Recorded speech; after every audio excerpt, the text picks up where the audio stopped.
Hello Brian, ১০০ বছর পর মৌজার ম্যাপ পাল্টাতে চলেছে পশ্চিমবঙ্গে। আপনার জমি জায়গার পুরাতন যে ম্যাপ ছিল সেটাও পাল্টাতে চলেছে। এই ব্যাপারে কি বলেছে আমি সম্পূর্ণ আলোচনা করব। আপনারা শেষ পর্যন্ত দেখবেন।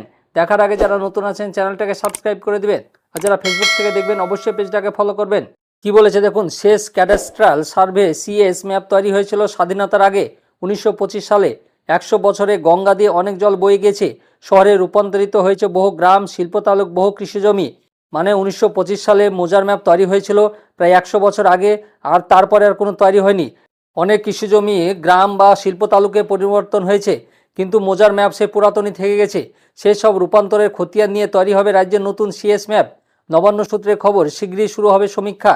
নেতৃত্ব দেবে রাজ্য সরকারের directorate of land records and survey বিভাগ। জানা গিয়েছে যে এই সমীক্ষা চলবে হাওড়া, হুগলি, পূর্ব মেদিনীপুর, পশ্চিম মেদিনীপুর, ঝাড়গ্রাম এবং পূর্ব বর্ধমান দিয়ে শুরু।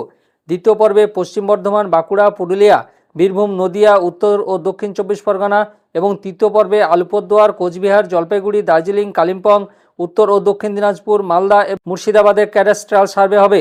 পশ্চিমবঙ্গের 3টি পর্বে সমীক্ষাটা চলবে। তার মধ্যে কিছু প্রথম, দ্বিতীয় ও তৃতীয় পর্ব হিসাবে জেলা হিসাবে ভাগ করে দেওয়া হয়েছে। নবান্ন সূত্রে খবর, রাজ্যে এখন মোট মৌজার সংখ্যা ৪২,৩০২। সাধারণত মৌজা পিছু একটি করে সিএস ম্যাপ হওয়ার কথা।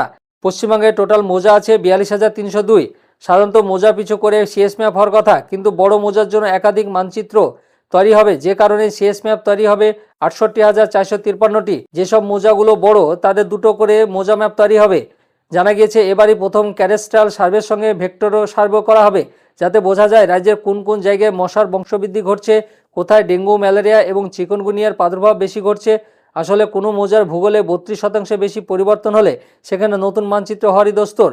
কিছু জেলাতে ভেক্টর সার্ভে করা হবে। ভেক্টর সার্ভেটা কি, সেখানে সেসব জেলাগুলো নিয়ে ডেঙ্গু, ম্যালেরিয়া, চিকুনগুনিয়ার প্রাদুর্ভাব কী রকম আছে সেটা বোঝানোর জন্য। কলকাতা লাগোয়া বহু ভেড়ি অঞ্চল কৃষিজমিতে সময়ের দাবি মেনে শিল্প তালুক্ত হয়েছে।